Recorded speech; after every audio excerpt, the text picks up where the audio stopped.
She-Hulk Season 1 was a mixed bag of fan goodies, witty dialogues, and at times messy plotlines. If you watched my reviews in the past, you'd notice that I would often hold my thoughts on a show as a whole. That is because I often wanted to let the show tell whatever story it wanted to do at first, and wait for my thoughts at the very end. The finale was a big attempt to introduce some She-Hulk fourth wall breaking. While I have my thoughts on the concept and delivery, I think the attempt to stay comics accurate was very much appreciated in this show. I'll be doing a top 5 wants for season 2 from this show along with my separate video, but today I'll be giving my thoughts on the season as a whole. We all have our own thoughts on the show, so share yours down in the comments below. Hello there, Joel from Real Talk Movies here. I'd like for you to give this video a thumbs up and hit the like button if you can. Help me reach my sub goal by hitting that red subscribe button. Click that bell button to get notified every time I upload a video. Now let's get on to today's topic. Episode 8 left She-Hulk in a big cliffhanger after her rage mode turned up to 100. Jen found herself behind bars only days after being considered a female lawyer of the year. The jail she's found in looks to be the exact same one Emil Blonsky was early in this season. Before she wakes up, Jen has a dream sequence where she's found in the 70s and 80s alongside her cousin Bruce. The dream is like a sequence made in the style of the classic Billy Bixby and Lou Ferrigno show. While she promises not to transform as She-Hulk again, the authorities let her go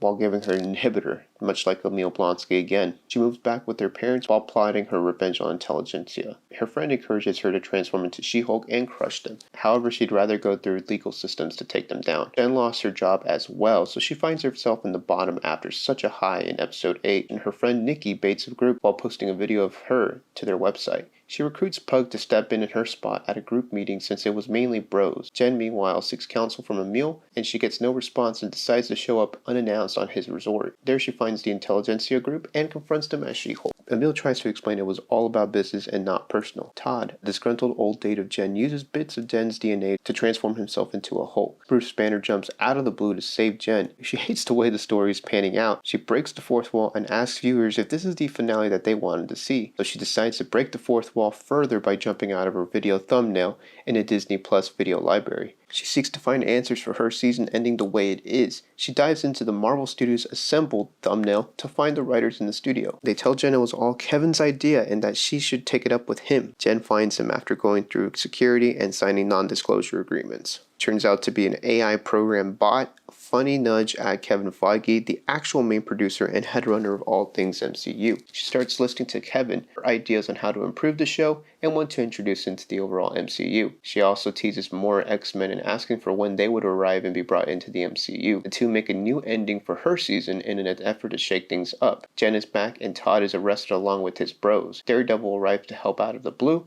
but Jen tells him that everything is fine now and that she's happy that he's there. Matt Murdock might have been in the middle of a fight with the Kingpin, but there's no fighting left in this season finale. Matt joins Jen in a family meal outside.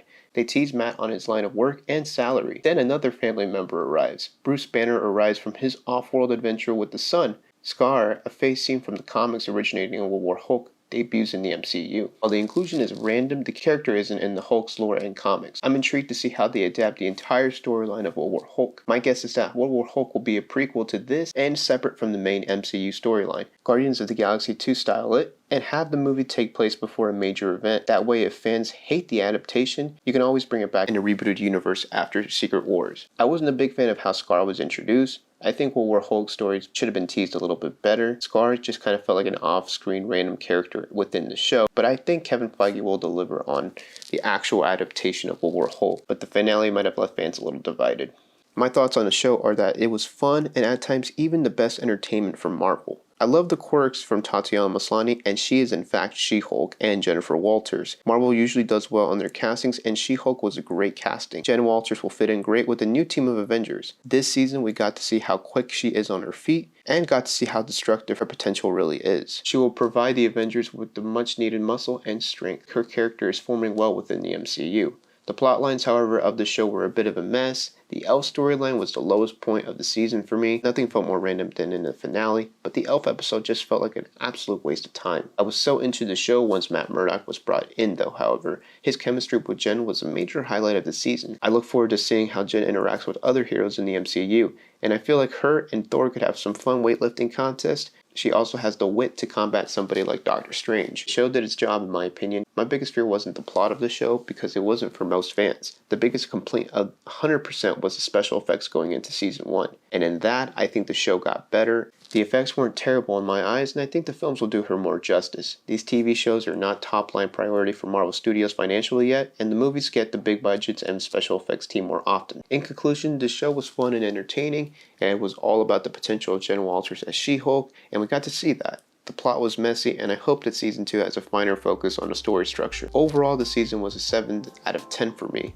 I think the characters, dialogue, and plot teases kept the show afloat. Tell me how you guys feel about this show in the comments down below, and how it compares to previous shows done by Marvel Studios. Leave this video a like and subscribe for more videos. Check out some of my other videos or the playlist on your screen right now. This has been Joel from Real Talk Movies. See you soon.